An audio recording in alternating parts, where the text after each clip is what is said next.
प्रणाम। वो गुरुजी, ये पूछना था कि तो मतलब 3-4 दिन हो गया हम्म। माला जब करते समय या फिर ऐसे ही कुछ करते समय ना, जब आँख बंद करते हैं चाहे काम करते समय माला जप करो तो आँख बंद करते हैं ना, वो माँ काली दर्शन देती है। हम्म। और वो ना तो मुंडी को तो माला पहने रहती है, लेकिन वो माला ना बहुत ही चमकदार था। और हम्म। ऐसा दिखाई दे रहा था जैसे कि ना बहुत सारे राक्षस गण हैं, तो उनका ना माँ काली सर काट रहे हैं, और जो उनका शरीर है सर कटा है तो वहां से बहुत सारा रक्त बह रहा है, और माँ काली ना बस सर काटे जा रही है, और सबको ना वो जो खप्पर पकड़ी रहती है ना उसमें बस वो सबको इकट्ठे करे जा रही है, और माला पहने हुए बहुत सारा मुंडी का। हम्म। और एक दिन ऐसा हुआ कि जैसे फसल लगाते नहीं है तो बहुत सारे किसान लोग भी थे वहाँ पे, माँ काली भी थी। और ना वहाँ पे अपना फसल इकट्ठा कर रहे हैं, और माँ काली वहाँ पे आई है, और वहाँ पे ना सब लोग बहुत खुश है, बहुत खुश है। सब चीज ना एकदम सुनहरे कलर से शुरू हो रहा है, सब चीज मतलब ना माँ काली मतलब कुछ दिनों से दिखाई दे रही है। हम्म। जी आप जी। और वो लेकिन आप मुझे लगा कि शायद हम ऐसा वैसा करके तो 2-3 दिन अब ऐसे लगातार हो गया ना, तो मैं आपसे कॉल की। वो ना आपकी कुल देवी हैं। आपको पता है कि आपकी माँ काली कुल देवी है, ऐसा कुछ? नहीं, शायद यहाँ से मायके यहाँ से हो सकता है गुरुजी। आपने कि बताया यहाँ नहीं कि मतलब ससुराल वाले में कौन सी कुल देवी है, मायके वाले ऐसी कोई बातचीत नहीं है? नहीं, वहाँ पे तो सिर्फ वो क्या बोलते हैं जो मंदिर है? हम लोग मंदिर तो नहीं है, लेकिन ना चौका आरती कराते हैं, तो उस कहाँ? समय कभी ससुराल में ना? साहब ससुराल में कभी साहब को पूछते हैं ये लोग। हाँ, तो वही ऐस- देवी है। वो माँ काली है ना, कुल देवी रूप में जो ससुराल में है, ससुराल वाली। वो जी आपकी साधना की ऊर्जा से सिद्ध हो गई है, ऐसा है। जी हम्म। आप साधना तो कुछ और कर रही हो, पर वो काली क्यों निकली है पता है? वो ससुराल वाली जो काली है वो सिद्ध हो गई है, चुप। जी जी जी। हाँ। अच्छा, आपको कभी ऐसा तो नहीं है साधना करते हुए थोड़ा सा चक्कर आ रही हो, बेहोशी आ रही हो, ऐसा महसूस नहीं हो रहा? वो ऐसा तो नहीं, लेकिन ना गोल गोल जैसे कि घूमे जा रहे हैं, अपने स्थान हाँ, में तो मैं बैठे वही तो लेकिन बोल रहा हूँ। गोल गोल घूमे जा रहे हैं हाँ, तो बहुत ऐसे ही ज्यादा। तो वही तो पूछ रहा हूँ। तो वो क्या है ना, वो जो देवी है ना, वो सवारी देने की कोशिश कर रही है वो। वहाँ बहुत बहुत बार हुआ गुरुजी, इसका जिक्र ना मैं कभी नहीं की रही हूँ, बहुत हम्म। बार हुआ ऐसा। हाँ, तो वो क्या कर रही है पता है? वो ससुराल वाली जो काली है कुल देवी, वो जी आपके शरीर में आने की कोशिश कर रही है, सवारी रूप में। जी गुरुजी। हाँ, तो वो क्या, आपका जो सर चकरा रहा है और ये बार बार दर्शन दे रही है, तो वो सवारी रूप में आना चाह रही है आपके शरीर में, कुल जी देवी। तो वो कुल देवी की सिद्धि स्वयं ही हो गई, क्योंकि आपने इतना जप कर लिया ना, अपने आप स्वयं ही वो शक्ति को आकर्षित कर लिया। वो शक्ति अभी पूरी तरह वश है, और आप जो बोलेगी वो कर देगी, भोग देती है बस। ठीक। मतलब आप इतनी साधना करते करते आप लोगों का भी कल्याण कर सकती हो, बस भोग देख। आपको कुछ करना नहीं पड़ेगा, जो या हवन या वगैरह जब, तो बस आप भोग दे के है ना लोगों को कुछ भी कर सकती हो, या अपने परिवार के लिए भी कुछ कर सकती हो, ऐसे जैसे तभी आप। ना गुरुजी मैं कहूँ ऐसा क्या हुआ, ऐसे दिखाई दे रही माता रानी एकदम सामने से आ रही है। हम्म। और कल भी ना वो जैसे कि आप वो वीडियो में डालते हो ना, कोई चित्र आता है तो थोड़ा एकदम सेम से वैसे ही साक्षात रूप में दिखाई दी मुझे। हम्म। हम्म। वैसे ना 3-4 रूप लेकर आई माता रानी कल, हम्म। 3 से 4 रूप में। तो मैं फिर आपको कोटि कोटि प्रणाम है, लेकिन आप मुझे ऐसे डराओ मत, मैं जानती हूँ आप ही हो ऐसे करके। तो ना वही 2-3 रूप कर लेकर आई वो। हाँ, नहीं, वो ससुराल की देवी है, जो मंदिर है आसपास, जो भी छोटा मोटा होगा, कुछ भी होगा, तो वही देवी वो आपके शरीर में आ रही है बस। ठीक है? क्योंकि कोई देवी भी लोगों से संपर्क करना चाहती है ना, पर उसके लिए कोई माध्यम नहीं मिलता ना। तो आपने स्वयं ही अपने आप को बेहतर बना लिया है साधना से, अनडायरेक्टली डायरेक्टली। आपकी कोई इच्छा भी नहीं थी, पर देवी स्वयं आपके शरीर में आ रही है, जो ससुराल वाली ही है कुल देवी, वो वाली। ठीक। क्योंकि घर में ना किसी ने ऐसा जिक्र नहीं किया कि कुलदेवी हमारा काली है ऐसे करके, काली माँ है करके। हम्म वो लोग किसी और का पूजा करते हैं, जो कबीर साहिब घर में जो पूजा पाठ करते हैं उसका पूजन करते हैं, तो हम लोगों को भी वही बताए हैं। हम्म। नहीं, कुल जी देवता अलग होते हैं, कुल देवी तो होती है ना हर व्यक्ति की। जी जी ठीक है, तो माँ काली है, वही आपके शरीर में आने की कोशिश कर रही है, हो सकती है। जी ठीक है। गुरुजी। ठीक है। बाकी आपकी इच्छा पर निर्भर करता है कि उसको आज्ञा चक्र पे स्थापित करना है कि सवारी लेनी है। तो आप थोड़ा आराम से, अभी कुछ मत सोचो, समय जी दे दो। गुरुजी। तो वो लगती है तो आपको सवारी ले लो, ठीक है। नहीं तो आप आज्ञा चक्र पे स्थापित कर से उससे बातचीत कर सकते हो, ठीक है। जी गुरुजी। तो गांव में भी लोगों की मदद कर सकते हो, ठीक। और गुरुजी एक ऐसा भी हुआ ना कि जो हम लोग मनोकामना कर रहे थे ना वो पूरा भी हुआ एक। कौन सा? हम लोग हस्बैंड वाइफ ना बोल रहे थे कि हम लोगों को जो जमीन बोलते हैं ना तो वो छूट जाए और कहीं और मिल जाए ऐसे करके। तो हम्म जो मेरे हस्बैंड ना कल आए सुबह सुबह और हम्म बोले कि हम लोग यहाँ इस जमीन को छोड़ देंगे, इसी साल बस करेंगे खेती हम्म और हम्म उसके बाद इसी साल से और नया करेंगे और इस जगह को छोड़ के कहीं और जाएंगे ऐसे करके। हाँ, तो वो नहीं पूरा आपको, हो गया। हाँ नहीं, आप जो चाहोगे वही होगा। माँ काली आपके साथ है। और वो जो है ना, वो बहुत पुरानी है, मतलब 500 साल से ज्यादा साल की है वो, ठीक है। तो वो कुल की, ससुराल की है, वो काली सिद्ध हो गई है। तो आपको कुछ और कमी पड़ेगी नहीं, आपको स्वतः ही लोग मिलते रहेंगे, धन वगैरह मिलता रहेगा और माला माल हो जाओगे, कुछ नहीं, ठीक है। जी गुरुजी। लेकिन हम्म। ना हम लोग बहुत दिन से उसको खेती इस साल रबी फसल में किए हैं, लेकिन हम लोग सोच रहे थे कि नहीं, आप और देखो, मिल जाए आपके थोड़े पति का ना मन ऐसे कैसे करके। बदल जाता है, वो कुछ और बिजनेस भी शुरू कर देंगे 6 महीने में, ठीक। जी गुरुजी। हाँ, आपका पति का मन बदल जाएगा और वो बिजनेस भी करने लगेंगे, लोग सहायता करने लगेंगे स्वयं ही, ठीक है। नई जी जगह गुरुजी। जाती है तो आपको स्वतः ही बहुत कुछ मिल जाएगा। बस आप साधना करती गुरुजी। रहो, आप जी। माला माल तो हो ही जाओ। क्योंकि देवी स्वयं आपके शरीर में आ रही, सवारी। लोग सवारी के लिए तो भटकते रहते। जी गुरुजी। हम्म। ठीक है, अभी कुछ निर्णय नहीं लेंगे, बाद में देखते हैं, ठीक है। जी आप बस गुरुजी। साधना ठीक कंटिन्यू रखो, जो भी अनुभव हो रहा है उसको देखते रहो, प्रणाम करते रहो। हाँ, बस अभी जी कुछ मत गुरुजी। बोलना कि आगे चक्र पे आ जाओ, सवारी आ जाओ, ठीक। जी गुरुजी। हम जी थोड़ा गुरुजी। सोच के देखेंगे, ठीक है। जी ओके। गुरुजी। हाँ, तो वो तो आपकी ससुराल की कुल देवी जागृत होगी, ठीक है। जी गुरुजी। तो जब कुल देवी जागृत हो जाती है ना, तब जीवन के समस्त सुख उपलब्धि होते हैं, इसमें कोई संशय नहीं, ठीक है। बाकी मैं धीरे धीरे जी बता गुरुजी। दूंगा, बस साधना करते रहो, धीरे धीरे बता दूंगा, जी ठीक गुरुजी। है। ओके। जी क्योंकि गुरुजी आध्यात्मिक का। चीजें होती है ना, जिसमें गड़बड़ कोई करता नहीं। प्रणाम दोस्तों। कुछ लोग ऐसे कहते हैं ना कि एक सदे तो सब सदे, ऐसा कुछ वृद्ध वाक्य भी हैं। और आध्यात्म में भारत के बहुत सारे साधु संत ऐसे कहते हैं, एक सदे तो सब सदे। तो ये बात सत्य है कि क्योंकि हम एक व्यक्ति को एक साधना परिपूर्ण कर लेता है तो उसके बाद उसका थर्ड आई ओपन हो जाता है, उसको देवी कृपा मिलती है। तो उस शक्ति के कारण जो बाकी शक्तियाँ होती हैं आसपास की, चौकी वाले वगैरह, जो लोगों से संपर्क करना चाहती है, लोगों से भोग लेना चाहती है, लोगों को कार्य करना चाहती है, अपना प्रभाव दिखाना चाहती है, तो वो ऐसे साधकों को ढूंढती रहती है जो उनकी सहायता कर सके और वो उनकी सहायता कर सके, तो वो लोगों तक पहुंच सके, जिससे कि वो भोग ले सके और उनकी ऊर्जा बढ़ सके, उनके अस्तित्व के लिए महत्वपूर्ण होता है। साथ ही वो लोगों की भी सहायता करे, भला कर सके, अपना प्रभाव दिखा सके, इसके लिए बहुत कुछ शक्तियाँ प्रयासरत होती है।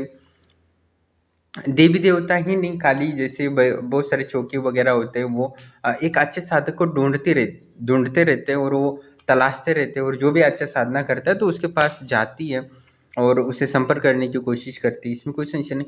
और यहाँ तक कि चुड़ैल होती हैं, पिशाचनी होती है, यक्षिणी होती है, तो वो भी बहुत बार हमारे संपर्क में आने की कोशिश करती है, इसमें कोई संशय नहीं। और बड़े बड़े देवी देवता होते हैं वो भी आने लगते हैं, या तो सिद्ध पुरुष होते ना, वो भी हमारे सपनों में आते और बोलते कि मेरे आश्रम में रहो तो मैं सिद्धि दूंगा। ऐसा होता है, मैंने कई बार देखा है। मैं तो पहले तो मेरा कोई ठिकाना नहीं था, यहाँ वहाँ मैं घूमता रहता था, कभी उस जगह, कभी पंजाब में, तो कभी उत्तर प्रदेश में, कभी गुजरात में, कभी छत्तीसगढ़ में, कभी मध्य प्रदेश, कभी कर्नाटक, कभी महाराष्ट्र। तो मैंने एक बार देखा कि एक चुड़ैल थी, वो मेरे पीछे आ गई थी, एक बार एक नर्मदा के किनारे बैठा था, तो वहाँ यक्षिनी आई थी। यक्षिनी बोल रही थी, मैं इस मंत्र का जप कर लो, मैं सिद्ध हो जाऊंगी, तुरंत मेरी साधना करो, मैं यहाँ जाऊंगी। चुड़ैल भी आई थी, एक दूसरी एक थी। एक मैं एक आश्रम में गया तो वहाँ एकदम ऐसा दिव्य धुना था ना, धुना को मेरे पास बैठा ध्यान करने के लिए, तो धुने से एकदम ओम ओम ओम ओम ओम निकलता, इतना बढ़िया ओम निकल रहा था कि देख के ही मुझे एहसास हुआ। तो उसके बाद ओम से वहाँ ही यज्ञ से वो सिद्ध महात्मा प्रकट हो गए उस आश्रम के, और उन्होंने आज्ञा चक्र पे दिखने लगे और उन्होंने आशीर्वाद दिया। और वो बोले, तुम यहाँ रहो, तुम्हें बहुत कुछ मिलेगा, धन संपदा, और तुम्हें मैं सहायता करूँगा, ऐसे बहुत कुछ वो बोलने लगे। और जो उसके महंत थे ना, वो भी मुझे देख के बोले कि तुम भी रहो यहाँ। मतलब मैंने बोला कि यह संभव है, मुझे तो बहुत अभी यात्रा करनी है, एक अलग सिद्धियों ज्ञान के प्राप्त करना है, मैं कोई जिम्मेदारी नहीं ले सकता।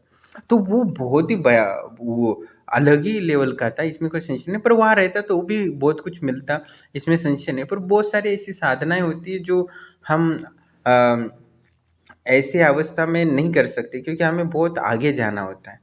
क्योंकि हम धन वैभव में, मान सम्मान में फंस जाते हैं, तो वो साधक की ऊर्जा रुक जाती है, वो वही स्थित हो जाता है। वो आगे नहीं बढ़ता, क्योंकि हमारा होता है कि वो कल्प वृक्ष को प्राप्त करके, आनंद अनुभूति समाधि को प्राप्त करके, हमारे ब्रह्मरंध्र में स्थित जो अमृत की ऊर्जा है उसको पूर्णतः जागृत करना, ये प्रथम लक्ष्य है।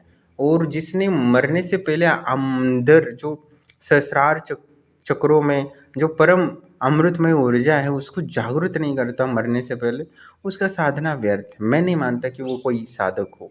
तो मैं उसी सफल साधक मानता हूँ जिसके अंदर अमृत की जागृति कर ली। क्योंकि देखो, बहुत सारी सिद्धियाँ साधना करता है निरंतर, तो उसको सिद्धियाँ मिलती है, बहुत सारी शक्तियाँ खुद चाहती है कि ऐसे साधक से मैं संपर्क करूँ जो सही से धर्म पे चले और लोगों की सहायता करे और मुझे भोग की ऊर्जा प्राप्त हो। और जो अच्छे धार्मिक जो साधक होते हैं उनके पीछे तो बहुत ये शक्तियाँ पीछे पड़ती है उनकी, उनको सिद्ध होने के लिए ललायत रहती है। ये मैंने खुद देखा है। मैंने कई बार देखा है ना, मैंने कई बार बोला है ना कि मैं एक मंत्र जप कर रहा था, बस मैंने सोचा कि कल साधना आरंभ करनी है, अच्छा मुहूर्त है और अच्छे नक्षत्र है, और मैं प्रैक्टिस करने लगा मंत्र की कोई गलती ना हो। क्योंकि अब जब नए नए होते हैं, जब मेरी उम्र भी बहुत छोटी थी, तो थोड़ा टेंशन तो होता है ना। तो मैंने वैसी जब करने लगा और बस प्रैक्टिस करने लगा, और प्रैक्टिस करके मैं थक गया। मैंने सोचा कि लेट जाता हूँ, रात भी हो गई थी। जैसे ही लौटा तो शक्ति एकदम प्रकट हो गई। तो उस दिन से कहानी बदल गई उस शमशान से। तो तो उसके बाद एक नई कहानी शुरू होती है हमारे शक्तियों का। ये तो एक व्यक्ति होता है ना जो अच्छा होता है दिल से, आत्मा से, उसके लिए शक्तियाँ बहुत दूर नहीं है, तुरंत आ जाती है, एक एक दिन में आ जाती है। अब देखते हो कि हमारे आश्रम में अभी भी लोग हैं जो एक एक दिन में सिद्धि प्राप्त करते हैं, 15-15 दिन में सिद्धि करते हैं और कितना कुछ प्राप्त कर लेते हैं, धन भी प्राप्त करते हैं, वैभव भी प्राप्त करते हैं। तो एक अच्छा व्यक्ति होता है, उसको शक्तियाँ पहचानती है और उसको साथ रहना चाहती है और उसको मदद करना चाहती है, उसको माला माल करना चाहती है। इसमें कोई संशय नहीं, बस ये शर्त है कि वो धर्म पे चले। देखो, पराई स्त्री पराई धन पे इच्छा रखोगे तो शक्तियाँ नहीं मिलती। आपको स्त्री की आवश्यकता है तो विवाह एक संस्था होती है। धन चाहिए तो आपको स्किल डेवलपमेंट कर सकते हो, बिजनेस कर सकते हो, देवी देवताओं की आराधना कर सकते हो सकता है थोड़ा लेट हो जाए, थोड़ा परेशानी हो जाए कुछ समय के लिए, पर अंतिमतः आपको सफलता मिलती है। एक अच्छे गुरु के संपर्क में गए हो तो बोल देते हो कि मेरे पास अभी धन नहीं है, मैं परेशान हूँ, मुझे ऐसी विधि बता दो जिससे कि मुझे शक्तियाँ मदद करें, मेरा व्यापार बढ़े। तो बहुत सारे ऐसे गुरु हैं जो सहायता करते हैं इसमें कुछ, और उसका रिजल्ट भी आता है, इसमें कोई संशय नहीं है। देवी देवता हमेशा मदद करते हैं, वो मदद करने के लिए ही बैठे रहते हैं। पर आप उससे सही ढंग से जुड़ने की कोशिश नहीं करते हो, या अपनी अड़बड़ी करते रहते हो, या जो बोल रहा है गुरु या तो उसके बाद आप सुन नहीं रहे हो, आप असफल हो रहे हो, और वो गुरु सच्चा है, अनुभवी हैं, तो निश्चित ही आपको सफलता दिला सकता है। बस उसकी बातों को ध्यान रखना चाहिए और धैर्य रखना चाहिए। समय के साथ उसको आप सही से समझ जाओगे, क्योंकि हो सकता है कि अभी आप समझ नहीं रहे हो उस बात को, तो थोड़ा अभ्यास करना पड़ता है, थोड़ी समझने में, बुद्धि में, अपनी अपनी तो पात्रता और योग्यता में विकास करने के लिए समय लगता है। पर अंतिमतः आपको सफलता मिल सकती है। मंत्र ऐसी चीज़ है जो 100% काम करती है, इसमें कोई संशय नहीं है, और वो उसका फल आपको मिलता ही मिलता है। देवी देवता कभी भी उस फल को अपने पास नहीं रखते, वो तुरंत देते और अपना प्रभाव दिखाना चाहते हैं लोगों को, इसमें कोई टेंशन नहीं। देवी देवताओं को जितना जल्दी आपको लाभ देने की इच्छा होती है, उतनी जल्दी आपको खुद को भी लाभ लेने की इच्छा नहीं होती उतना जल्दी, क्योंकि मैंने स्वयं अनुभव किया है, अनंत शक्तियाँ देखी है। एक बहुत सारे ऐसे साधु संत होते हैं, वो खुद मैंने ऐसे आश्रम में देखे जो खुद सूक्ष्म शरीर से साधु भटकते रहते और अच्छे साधक से संपर्क करने की कोशिश करते हैं। मैंने हिमालय में गया तो हर आश्रम के जो पुराने साधु संत थे, अभी जो देह में नहीं थे, वो ध्यान चक्र में आते थे, बातें करते थे, ज्ञान भी देते थे, और वो अपने आश्रम का जो था उसके प्रति चिंता भी करते थे कि मेरा आश्रम डूब गया, वो दुखी भी थे। तो उनसे जब मैंने आज्ञा चक्र से बात की तो मुझे बहुत दुख होता कि उनके आगे की जो शिष्य वगैरह थे वो उतने काबिल नहीं थे कि वो आश्रम को आगे ले जाके समाज को भी लाभ दे सके, आश्रम के और धर्म को भी आगे लेके जा सके। तो उन्होंने जो आलस्य किया है साधनाओं को न करने के कारण, उसके कारण दुखी होते हैं गुरु, और वो परेशान भी होते हैं, क्योंकि वो सूक्ष्म शरीर में तो होते हैं पर एक अच्छे व्यक्ति से संपर्क करना चाहते हैं, पर संपर्क किसी से नहीं कर पाते, क्योंकि संपर्क करने के लिए एक रिसीवर भी होना चाहिए ना। ब्रॉडकास्टिंग तो होता रहता है, पर रिसीवर तो होना चाहिए, तभी रेडियो ऑन होगा, तभी तो आवाज़ आएंगे। तो रिसीवर ही यहाँ सही नहीं है। तो अध्यात्म में बहुत सारी ऐसी शक्तियाँ जो अच्छे साधकों को ढूंढ रही है, अच्छे व्यक्तियों को ढूंढ रहे हैं जिससे कुछ शक्तियाँ मिल जाएगी। ऐसे होता है, बहुत सारे लोग जो सरल व्यक्ति होते हैं, थोड़े से पागल होते हैं, अचानक उनको सिद्धियाँ मिल जाती है और उनका जीवन बदल जाता है, इसमें कोई संशय नहीं है। तो इसीलिए आप सरल व्यक्ति होते हैं ना, मैं उनको जोड़ने को ज़्यादा प्रायोरिटी करता हूँ। आपने कमेंट में पढ़े होंगे बहुत सारे, सर आपने तो हमें सीधा मना कर दिया आश्रम से जोड़ने के लिए। आपने कमेंट सुनने होंगे, बहुत सारे करते हैं। अब मैं नहीं जोड़ता हूँ, क्योंकि उनकी सरलता नहीं है, उनमें वो देवी देवताओं के प्रति प्रेम नहीं है, तो नहीं हो सकता जी। एक दोस्ती होती है, वो लालच के लिए कोई दोस्ती करे तो वो दोस्ती होती नहीं है। प्रेम से करे, जुड़ने की कोशिश करे, तो वो एक अलग दोस्ती बनती है और वो मुसीबत में काम आती है। तो ऐसा ही होता है। तो एक संबंध, यहाँ एक रिश्ता बनता है, तभी शक्तियाँ एक सब कुछ 100% कार्य करने लगती है, और आपके पास शक्ति, और वो शक्ति सोचती है कि इसको मैं दूँ कि ना दूँ, तो वो कोई मतलब नहीं है। शक्ति होनी चाहिए तो खुल के वो आपको मदद करे, सहायता करे।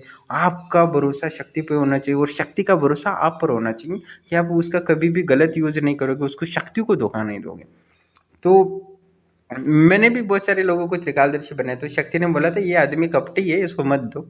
मैंने बोला दे देते हैं, और क्या है, और छीनने में कितना सेकंड लगता है, देने में थोड़ा समय तो लगता है, छीनने में 1 सेकंड भी नहीं लगता सिद्धि। तो मैंने उसको दे दिया, तो वो घर जिस दिन सिद्ध दिया उसी दिन से वो लड़कियों के बारे में सोचने लगा, पैसे के बारे में सोचने लगा।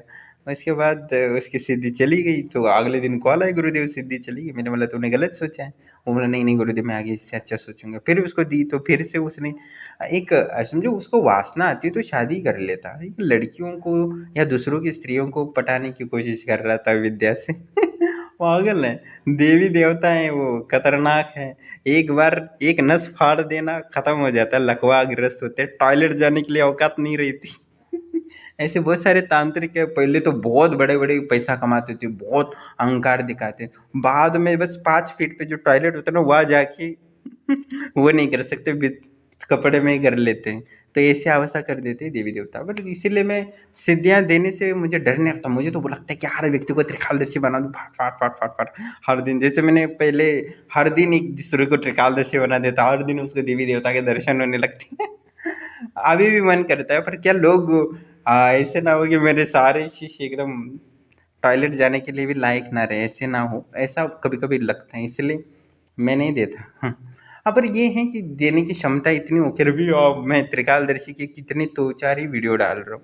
तो हर दिन एक त्रिकालदर्शी बनाने का सामर्थ्य रखता हूँ मैं, इसमें संशय नहीं। पर कोई पात्र ही नहीं मिलता जो उस ऊर्जा को धारण कर सके, नहीं तो मैं आज ही 10-12 त्रिकालदर्शी। मैंने तो पहले 5-5 दिन, एक ही रात्रि में 5-5 त्रिकालदर्शी बनाते थे।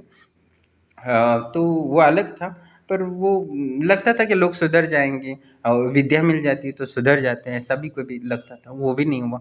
पैसा आ जाए थोड़ा बहुत तो भी सुधर जाते, पर नहीं, वो तो पैसा और लूटने लगे लोगों को।